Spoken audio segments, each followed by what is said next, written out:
Bueno, entonces largamos con generalidades sobre shock. Definen shock sin ver la diapositiva. Bueno, el shock es aquella situación en donde vos no podés cubrir las demandas de oxígeno y metabólicas del órgano. Bien. ¿Alguna otra visión diferente de shock? No, esa definición. ¿Quién falla en el shock? El mecanismo de compensación. ¿Falla en el mecanismo de compensación? ¿Y por qué no llegan nutrientes, principalmente oxígeno, glucosa a los tejidos? Falla el corazón en primera instancia, que tiene que bombear la sangre para que llegue, Bien. ya sea porque el problema lo tenga él intrínsecamente o porque no tenga contenido para mandar. Bien, básicamente así, si yo te digo shock, ¿vos qué me respondes en 2 palabras? Falta de volumen. Falta de volumen. Falta de Gaby, oxígeno. o en una palabra incluso se puede decir. Falla cardíaca. ¿Nati? Un poco de potencia. Una anulación. Bien. Les voy a cambiar un poco el paradigma.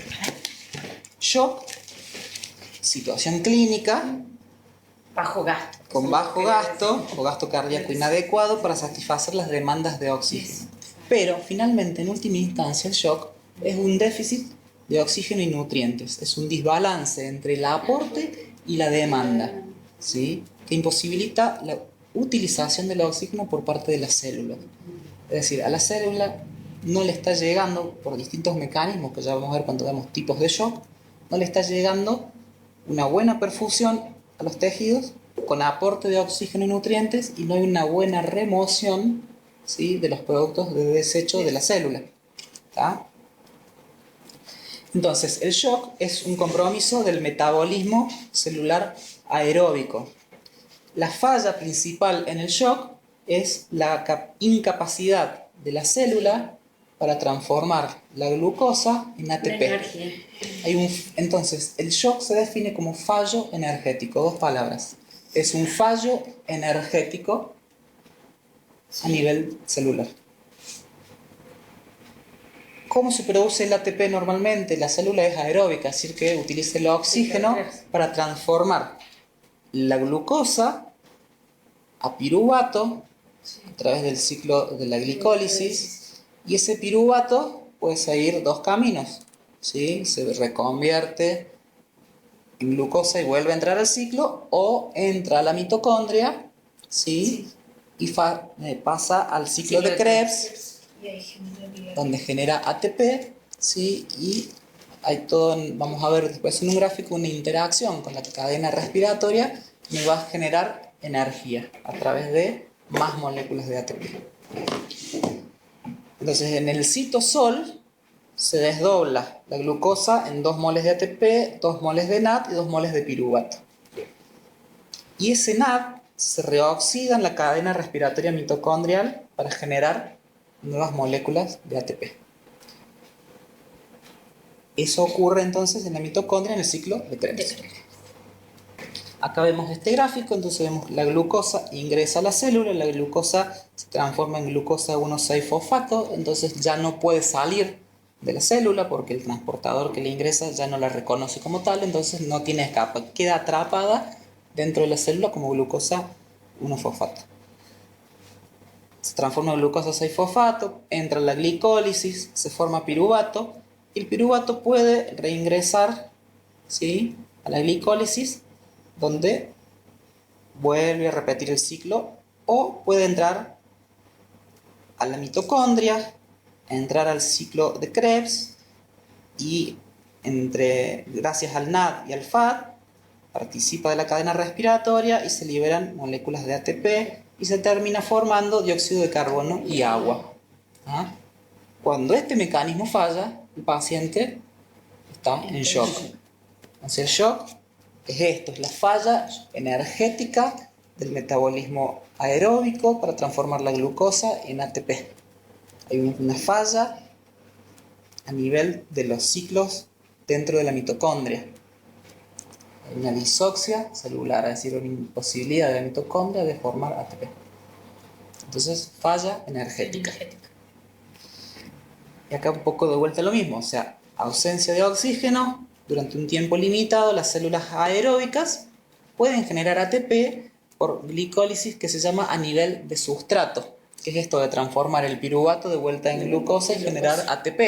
Pero genero poca cantidad de ATP, genero 2 moles comparado con los 38 moles, 36, 38 moles de ATP que genero por glucólisis aeróbica. Entonces es limitado porque en un momento ese piruvato se me va a agotar y se me va a empezar a acumular lactato. Ahora bien, cuando ocurre esto, las reservas de ATP son hidrolizadas, se consume la energía y se liberan protones o hidrogeniones y el piruvato no se puede reciclar, se acumula en forma de lactato. ¿Sí? Lactato piruvato es una reacción reversible, pero no tengo mecanismos aeróbicos para transformar el lactato de vuelta en piruvato. Entonces, ya vemos con interacciones. Justo ahora engancho. Déjalo. Ahí, pausa. Este lactato se empieza a acumular junto con protones de hidrógeno o hidrogeniones. ¿Sí? Muchas veces hablamos de acidosis láctica. Hablamos en realidad de acidosis láctica en el shock. ¿Sí? Pero el lactato es un ácido débil.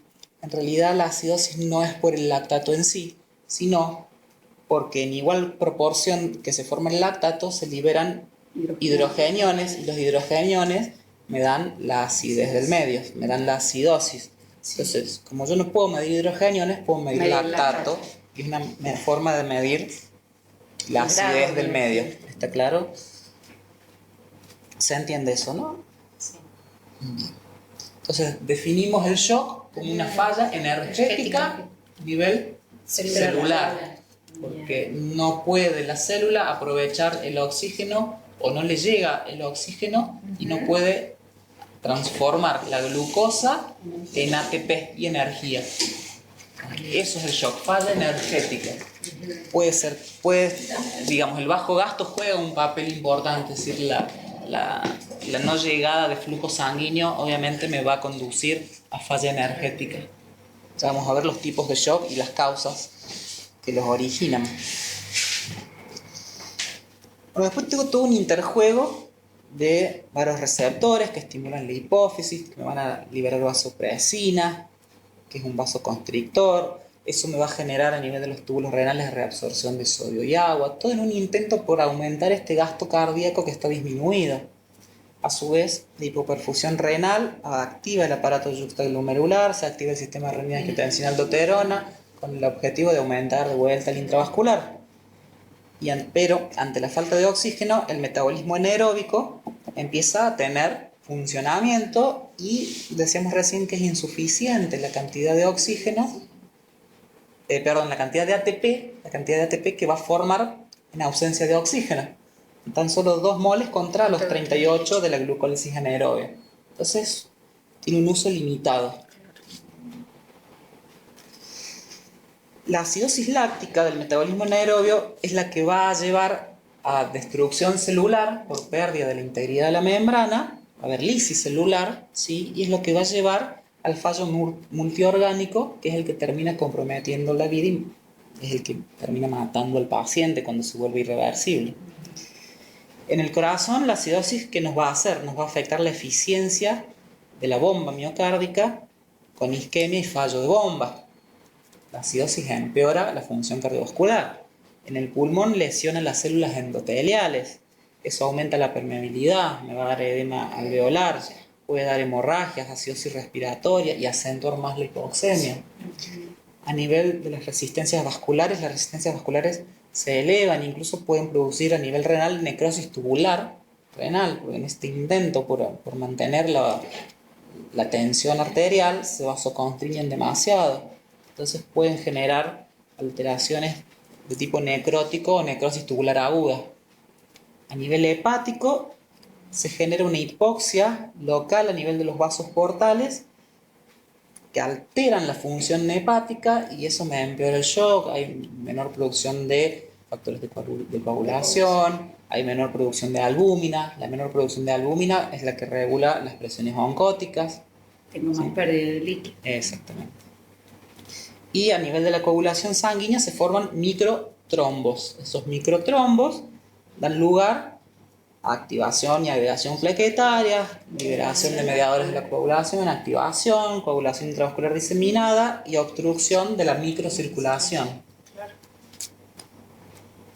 Entonces, el shock lo vamos a definir como un desbalance entre el aporte de oxígeno, que se representa como VO2, y las necesidades del organismo que compromete el metabolismo aerobio o aeróbico. Y eso se llama disoxia celular. Hay una alteración de la oxigenación de la célula. Y esto se caracteriza por la aparición de un consumo de oxígeno o VO2 que en algún momento se vuelve dependiente del DO2 y que va a producir acidosis láctica. Ya lo vamos a entender. El resultado final es una falla en proveer energía para satisfacer las demandas metabólicas. Es una falla energética. Recuérdenlo esto, que por definición se debe a una menor aporte de oxígeno, a un déficit, mejor dicho, de oxígeno. Entonces, todo paciente que yo lo diagnostique de shock, ¿cuál es la primera droga que le vamos a ofrecer? Oxígeno. Oxígeno. Y si satura 95%, 99%, No me importa.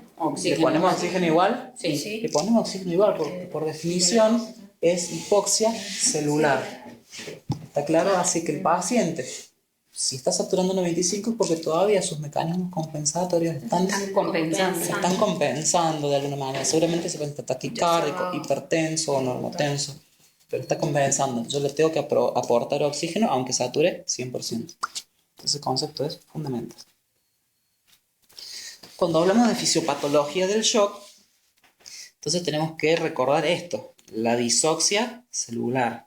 La circulación sistémica es la que se va a encargar de distribuir a nivel de los grandes vasos la sangre oxigenada, y esta sangre oxigenada se va a ir repartiendo entre los vasos de menor calibre.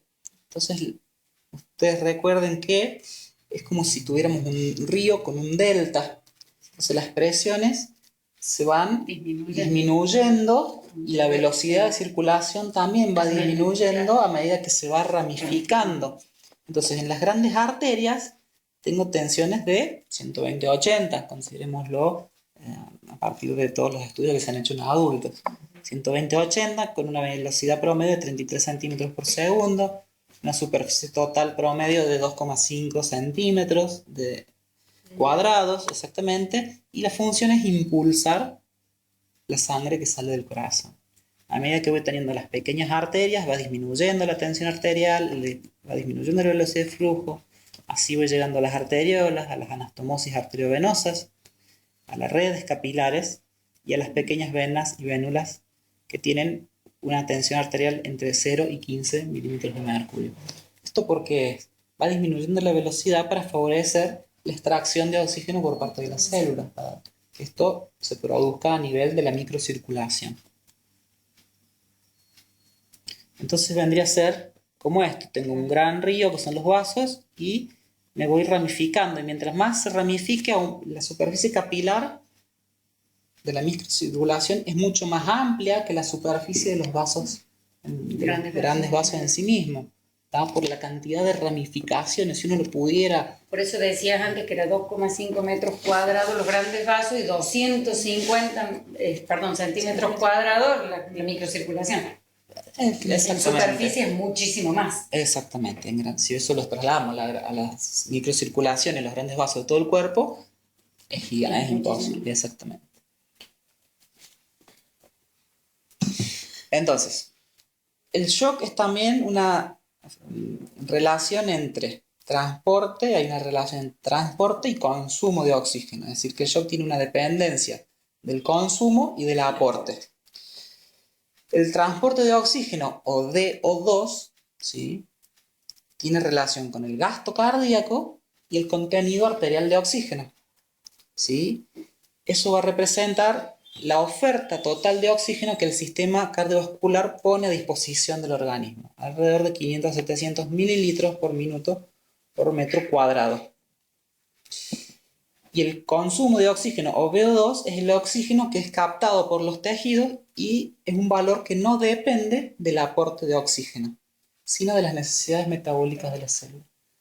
Si la célula tiene mayor necesidad de oxígeno, va a generar mayor extracción, independientemente de cuál sea el aporte de oxígeno. Que esto es lo que está expresado acá. En condiciones normales, el DO2, la oferta, es mayor que la demanda. De forma que la extracción tisular, normalmente, la extracción tisular de oxígeno ronda un 20 o un 30%. Y esto que nos dará un margen de seguridad para que si aumenta el consumo o baja la oferta, el organismo se mantenga dentro de estos valores de extracción sin generar una deuda de oxígeno. ¿Alguien sabe cómo vamos a valorar, con qué parámetro de laboratorio podemos saber cómo está la extracción de oxígeno a nivel de la célula? Con la saturación venosa mixta o la saturación venosa central. Eso me da... Tienes que pedir gases que sean sí o sí venosos. Venosos centrales. Tenés que lo sacarías de una vía central. Tienes que sacarlo de una vía central. ¿Sí? Independientemente. Entonces, si yo tengo una extracción normal, ¿sí? Y la célula llega con 100% de oxígeno, me va a extraer entre un 20 y un 30, la saturación venosa va a ser de 70. Eso es lo normal, 70 o 75. Si yo tengo una extracción aumentada, la saturación venosa va a estar baja. Si yo tengo una saturación venosa baja, tengo que sospechar que tengo una extracción aumentada. De oxígeno, exactamente. Tu paciente está en shock. ¿Está? Y si tu saturación está aumentada, tu saturación de oxígeno, o sea, te viene más de 70, significa que tu célula no está extrayendo nada. ¿Está? Puede ser porque haya un shock hiperdinamico, por ejemplo, un shock caliente que no le da tiempo a extraer. Y si está disminuida, o sea que la extracción de oxígeno está aumentada, tu saturación venosa central de oxígeno va a ser baja, ¿sí? Tenemos un shock frío. Bueno, entonces dijimos que la oferta es mayor que la demanda y que siempre el rango de extracción tisular de oxígeno es del 20 al 30%, independientemente de que aumente la demanda o baje la oferta. Esto depende del aumento de la extracción tisular de oxígeno, y si la extracción es mayor que la oferta, se genera una deuda. Yo quedo debiendo oxígeno a esa célula. Empieza a funcionar metabolismo anaeróbico, ¿sí? Estos desequilibrios se ven reflejados entonces en la saturación venosa mixta o saturación venosa central de oxígeno. Si disminuye la saturación venosa, aumenta la extracción y viceversa. Si aumenta el consumo, va a condicionar un aumento de la oferta. ¿Sí? Mejor dicho, un aumento significativo del consumo me va a condicionar el aporte de oxígeno. O, en condiciones normales, digamos, si el DO2 baja, no se va a modificar el VO2. Ahora, en algún momento se vuelve dependiente el VO2 del DO2. ¿Cuándo? Cuando el aporte disminuye. En los estados de shock, cuando fallan los mecanismos compensatorios, la oferta de oxígeno es insuficiente. Entonces, hay un punto crítico donde el consumo se hace dependiente de la oferta. El VO2 depende de la oferta, del DO2, del aporte de oxígeno. Y ahí estamos al borde de la descompensación, porque ya los mecanismos compensatorios en aportar oxígeno han fallado. Entonces el DO2 hace que el VO2 dependa. El consumo va a depender del aporte. Si el aporte disminuyó, el consumo también va a disminuir. Eso me afecta muchísimo el metabolismo celular. Genera deuda de oxígeno y metabolismo anaeróbico. No tengo oxígeno para transformar el piruvato en lactato y el lactato entrarlo al ciclo de Krebs y transformarlo en ATP. Se empieza a acumular piruvato, el piruvato se transforma en lactato y ahí quedamos.